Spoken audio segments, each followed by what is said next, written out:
Ano pa ang kulang? Magandang araw po sa inyo. Kape't pandasal na po tayo. Ito po si Cardinal Chito Tagle.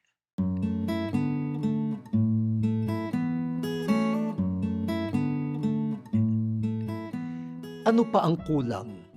Pag kumakain tayo, napapansin natin kung kulang sa alat, asim o tamis ang pagkain.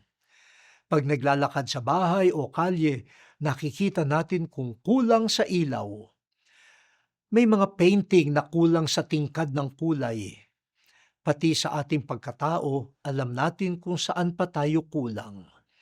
Siguro sa halip na hanapin ang kulang, pagtuunan natin kung ano ang higit na mahalaga. Ano ba ang mahalaga? Alalahanin nating mas mahalaga ang pag-unawa kung kulang ka sa pasensya. Mas mahalaga ang pagtulong sa kapwa kung kulang ka sa malasakit. Mas mahalaga ang paghahari ng Diyos kung kulang ka sa takot sa Diyos.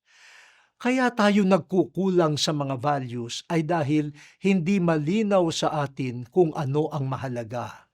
Kapag mali ang ating pinahahalagahan, laging kulang at kulang tayo.